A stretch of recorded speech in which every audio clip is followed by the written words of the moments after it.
All right. Hi, everyone. I'm Kelsey. Thank you very much for attending the talk today, and thanks to the organizers for inviting me. I'm going to be talking to you about the surprising diversity of human tool use. So I'm actually a cognitive scientist, and as a cognitive scientist, I'm pretty inspired by what natural intelligence really throughout the world can do. From octopuses who have figured out very inventive ways to use coconuts to protect themselves from predators, to crows that can use pretty complex physical reasoning to figure out how to retrieve food from tubes of water, or even cats just figuring out ways to escape confinement. It seems like animal action is really widely diverse, adaptive, and efficient.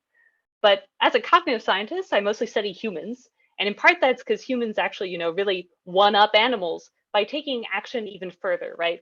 So we can actively create tools to change the very actions we have access to.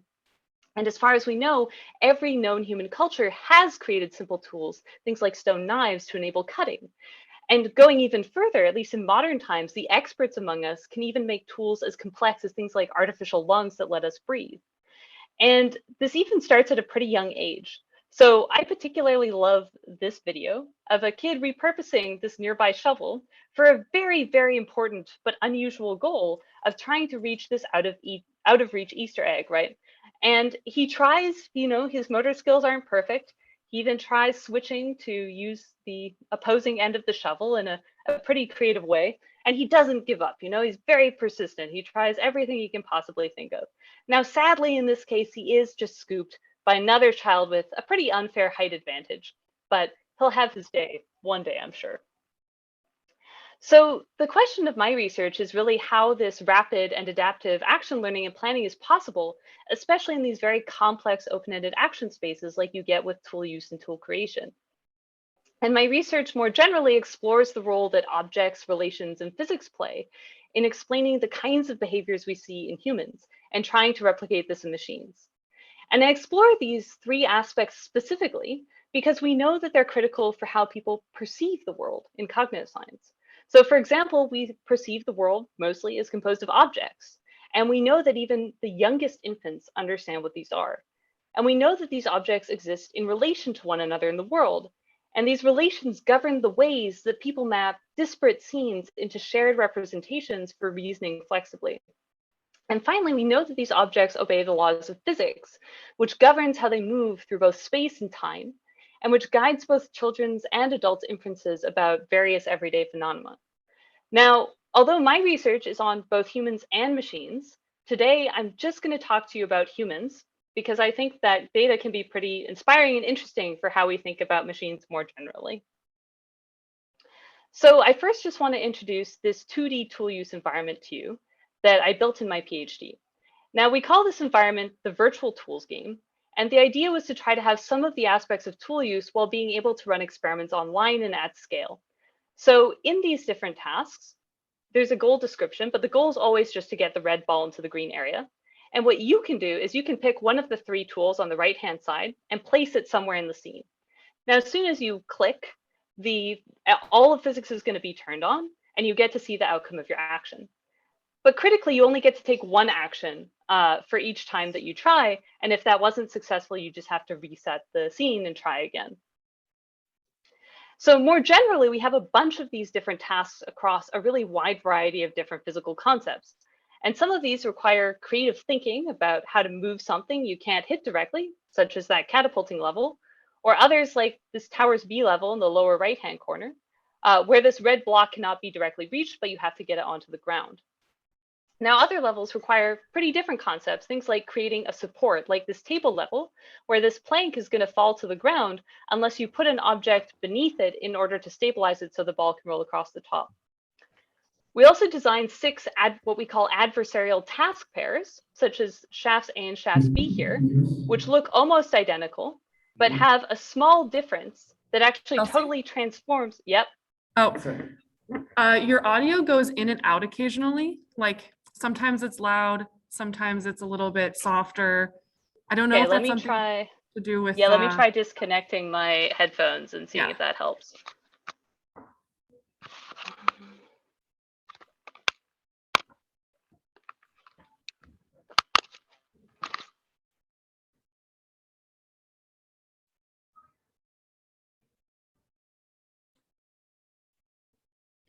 Now we can't hear you.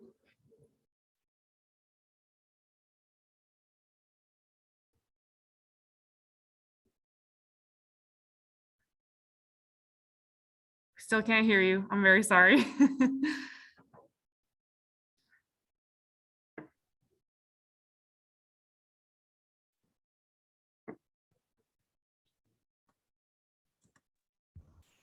Can you hear me now? Yes, we can. This is great. This is fantastic. And this is clearer? Okay. This is good. If anything changes, we'll let you know, but keep going. Sorry to break your flow. No, not at all. Thank you for interrupting and making that clear. Okay, so hopefully everyone got the general idea of the game. If not, I'll show you again on the next slide. But the point is we have a lot of different levels. They cover a lot of different physical concepts. We also have these sort of adversarial level pairs as a check for people to see if they notice these small differences in the scene, but also machine learning methods that might represent game screens as images and so not be sensitive to these kinds of small differences. So what's cool here as a cognitive scientist is to actually look at people's behaviors in these kinds of levels. And what's neat is that they show a really largely diverse set of behaviors on this game, which I'm going to just give you a taste of here. So this is a participant playing this table A level, and they do a classic thing that people do, which is just take the largest object you have access to and try to hit the ball in the general direction of the goal. And then they do another classic thing people do, which is to try the same failed action again. But then they think about what they're going to do a little bit longer this time and sort of have this realization that they can put something beneath the platform so that the ball rolls closer to the goal. And then they simply have to fine tune that strategy by picking a slightly shorter object in order to be successful.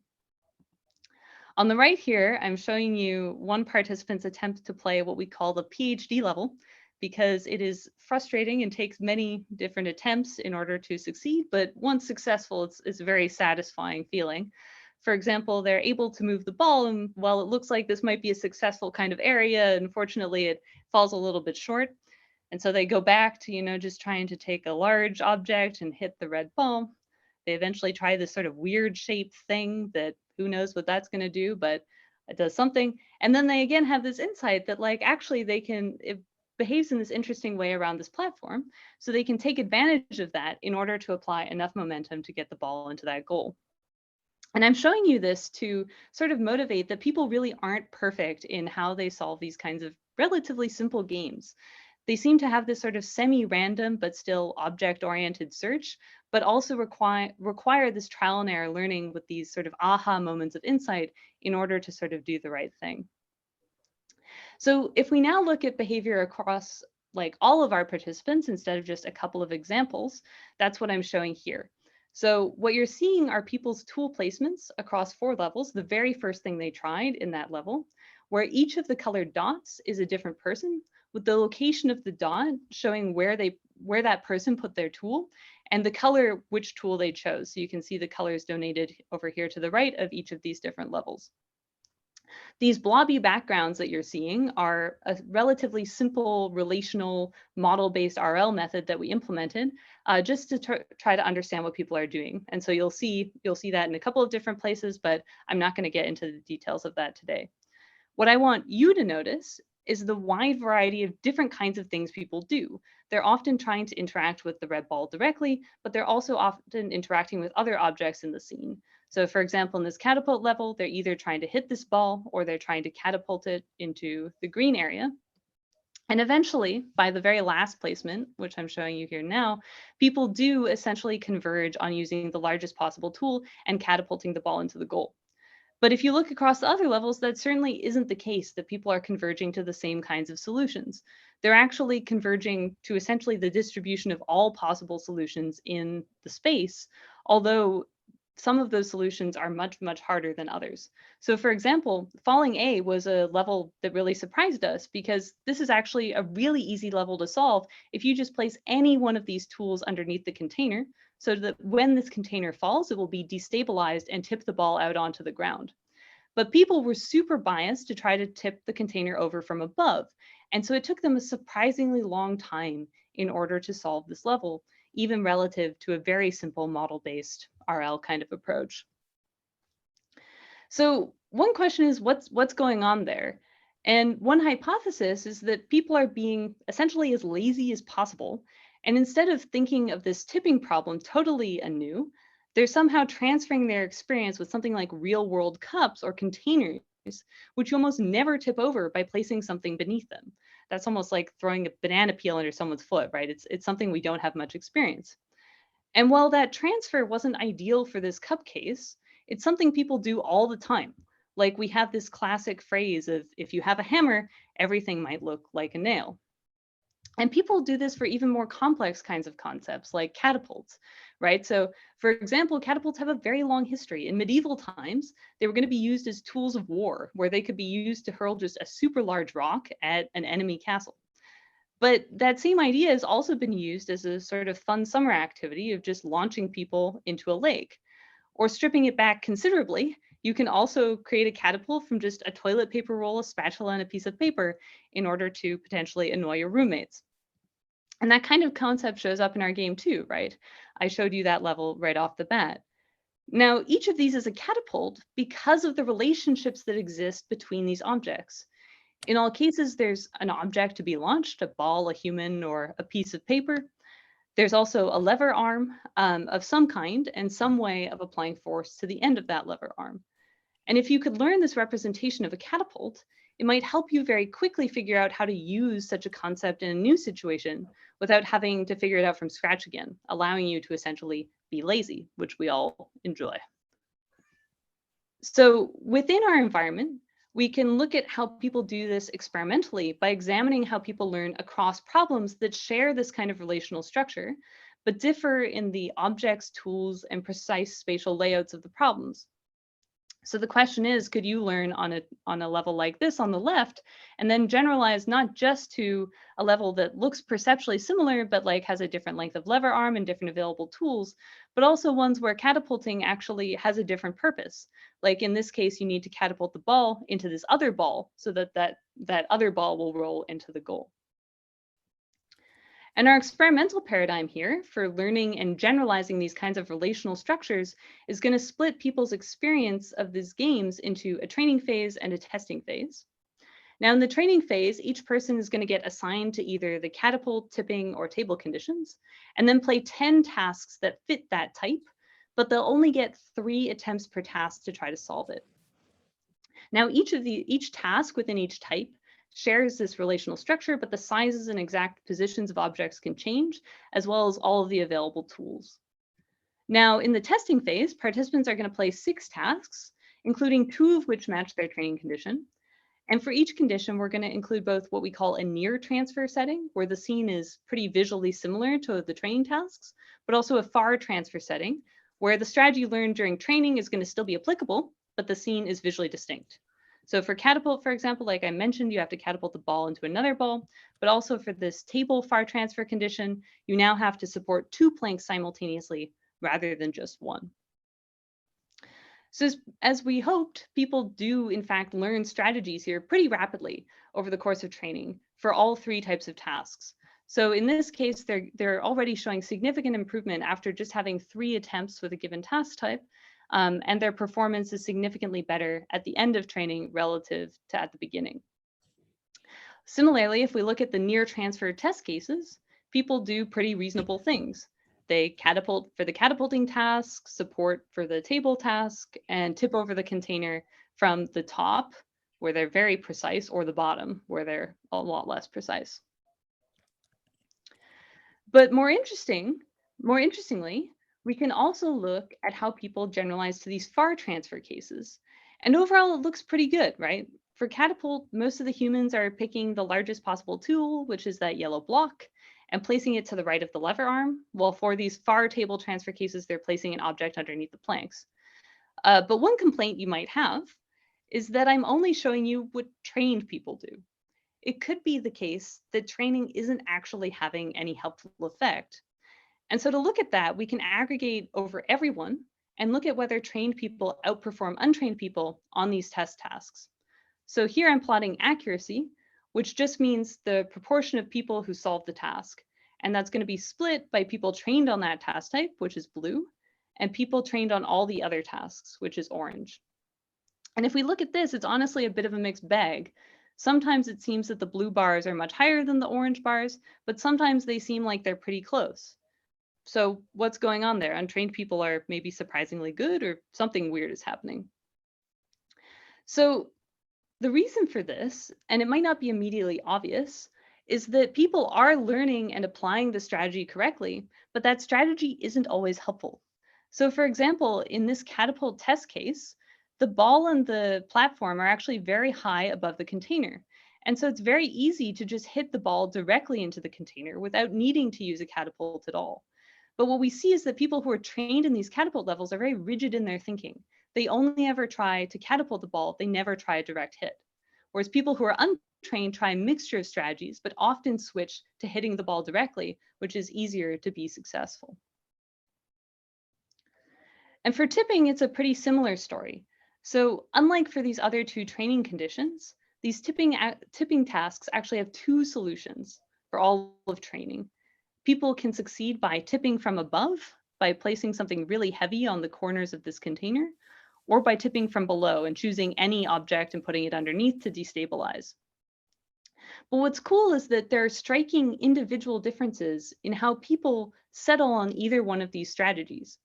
Essentially, once they find a strategy that works during training, they almost always use that strategy for later training and testing tasks, which they also seem to generalize, although not perfectly, to these far transfer conditions. Now, because these tipping test levels are actually a lot easier to solve with this under strategy, this means that people who discovered and persisted with the over strategy in training just fare much worse than untrained participants on these particular test tasks. So overall, we saw people can discover these strategies pretty quickly, but they also seem to rigidly stick to them for better or for worse. But one question is, how rigid are these actually? Maybe people can still tweak strategies if something changes about their physical environment. So for example, imagine you just learned this fun new catapulting strategy, which you are rigidly sticking to because you love it, and you've been using it to launch little pieces of paper at essentially anyone you can find in range. But perhaps now, not intelligently on my part, I give you this rock and move very far away from you. You're still going to recognize this as a catapult. Yet you can also probably immediately understand that in order to catapult this rock, you're going to have to apply a lot more force to the end of that spatula. And you're also going to have to be a lot more careful about where you aim. So to test whether people can do this kind of zero-shot composition of these strategies and physical models, we're going to train people now with two parts. In the first part, we're going to use a similar setup to the previous experiment, where all the physical parameters of the environment are the same, but with tasks that now require carefully modulating the amount of force you apply in order to accomplish the goal. So that, for example, you don't overshoot the container by applying too heavy an object. The major difference to that previous experiment is that now, after the strategy training phase, there's going to be a model learning phase, where people get to view 4 videos in random order of a ball interacting with pink and purple shapes, where the color is now going to be correlated with the weight of the object. So let me just show you that here. So showing you these videos, hopefully you can relatively easily infer that the purple objects are a lot heavier, while the pink objects are a lot lighter. Now our test tasks are going to have one of these colored objects in them, which people have observed but never interacted with. Now, if people compose the learned strategy knowledge, like catapulting or launching, with their learned physical knowledge, in the purple ball case, people should be dropping their tools from much higher up and choosing the heaviest tool available, whereas in the pink ball case, you want to choose a lighter tool and place it lower down. And that's actually exactly what we see. So in the pink ball case, people are choosing more often this yellow block and placing it closer to the catapult, while in the purple ball case, they're often choosing the blue block and placing it further up. Now, to get an even clearer sense of that, we can aggregate over all the placements and just look at the momentum applied via the choice of tool and where they put it. And people do, in fact, apply less momentum in this lighter case and more momentum in the heavier case. Very reassuring. So it seems like people can learn these strategies rapidly, which narrows their search space, but they can still tweak these to handle new physical variables as needed in this sort of zero-shot compositional way. And this is nice, but people, if we think about what people actually do most of the time, they spend most of their time learning and interacting with the real world in naturalistic settings where essentially, they're just trying to live their lives effectively. So in this last section, I'm going to talk to you about some work I'm very excited about, looking at how real world experience might shape people's physical problem solving, even in virtual worlds. In order to do that, we need to look at people who actually have different kinds of real life experiences of the world. So here we had the unique opportunity to study both children and adults who grew up with limb differences. That is, they have either one hand or even in some cases no hands from birth, and compare their performance with people that were born with two hands. Now that's going to tell us a lot of stuff, right? Because when you're growing up with a different body, but a pretty similar mind, many things are going to be the same about the world, but some are going to be really different, especially when the world is full of artifacts that were built for two hands. And that might have very general effects on how people plan actions or solve physical problems. Now, normally comparing these populations is actually quite difficult because their capability for action in the real physical world is simply different. They don't have the same bodies. But here, by studying what they do in this virtual tool use environment, we can equalize the action space between people born with different bodies, since everyone can control a cursor pretty effectively. So here we tested both children and adults with limb differences to see how they play the game, and whether any differences that exist might grow with development as people acquire more experience or develop quite early. So one of the most interesting findings from this study is that actually there's a lot in common. People with limb differences are about equally good at the task overall, achieving approximately the same accuracy across the problems as two-handed people. But what's neat is that the dynamics of how they arrive at solutions differs. So in particular, people with limb differences, and especially adults, seem to take fewer attempts in the game to arrive at solutions relative to two-handed people, meaning they need fewer virtual world interactions in order to be successful. But the amount of time that they spend thinking before trying any action in the virtual world is significantly higher than for people who are born with two hands. And this can't be explained by their ability to just control a mouse. It seems from our control experiments that people with limb differences are in fact slightly faster for just cursor control. So overall, we think instead that this suggests that individuals born with a limb difference learn to make a different trade-off between thinking and acting. In effect, thinking more and acting less. And we think there's a lot to learn about how far this kind of thinking more and acting less generalizes across different types of tasks, but we're pretty excited about this initial step showing that these strategies can extend to problems even when critically the capabilities for action are now made equal. Now, aside from limb differences, children and adults also simply have different bodies too, right? You don't need to have a different limb. You're just a much smaller human being than this giant standing next to you. Adults are obviously bigger and can apply more force to things in order to accomplish their goals. And children also still have a lot of motor uncertainty, like you can see here, which while they're doing a good job right now, it might just give it a second. They can collapse everything, just not being so in control of their bodies, which may cause them to approach problems generally differently from adults who have a lot more experience with that. And so to look at whether these differences actually affect how children play the game relative to adults, we can look at the particular kinds of actions that they try.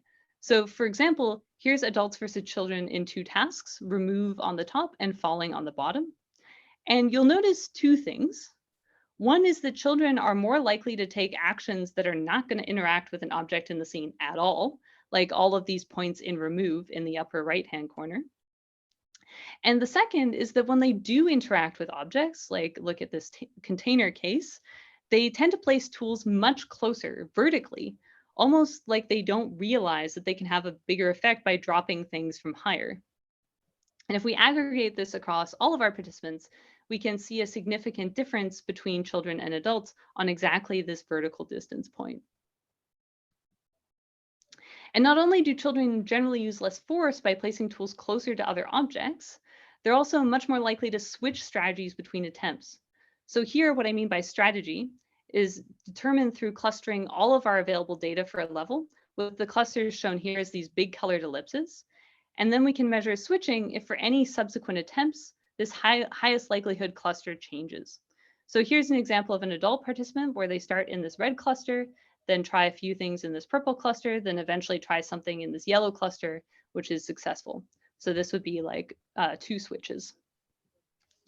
But if we look at an example, a representative child instead, you'll notice that they actually start in the correct cluster, this 0th label here, but then switch out of it, switch to something totally different, and eventually come back and are successful. And again, aggregating across everyone, we find that children are much more likely to switch strategies between attempts, often prematurely leaving what actually would have been a successful strategy before returning to it later on. So overall, what have we learned? Well, it seems like people can learn rapidly, but sometimes rigidly, right? And can't seem to get out of strategies that they've learned if they think that they should be applicable and successful. Also, people aren't a single person. People are indeed people. They're different people, and they discover individual solutions and are impacted by the bodies they inhabit as well as the life experiences that they have. And while there's no universal person, there do seem to be universal underlying cognitive principles guiding action, things like objects, relations, and physics, which is more obvious from the computational work that I haven't shared today. So today I told you about how people act empirically, but in a hint to the computational work we've done, to explain these actions, there isn't just one computation, but sort of this whole toolkit. So it seems like people have to rely on these relational object-oriented action representations, for example, which can be modeled using things like graph neural networks in machine learning agents. They demonstrate rapid model-based reasoning and adaptation when faced with new challenges, which is supported by both probabilistic and differentiable physics simulation, something that we've worked quite a bit on. And finally, you know, for better or for worse, people abstract problems to be as lazy as possible to support wide-reaching relational generalization. And to generalize that far, we've had to build systems that represent the world using things like probabilistic programs and relational constraints. And there's much to be learned by elaborating on each of these, as well as how their interactions enable even more complex learning. And that's something that I'm actively working on now at DeepMind. So with that, I'd like to wrap up. Thank you so much for listening, and thank you to the organizers for hosting such a wonderful workshop and inviting me. I'm happy to take questions if there's time. Awesome, thank you. All right, so I know that this is the last thing holding you back from lunch, but I want to take one quick question from the audience for Kelsey.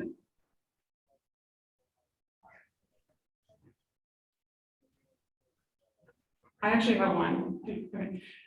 So you talked a lot about the strengths and maybe rigidities of human learning and reasoning.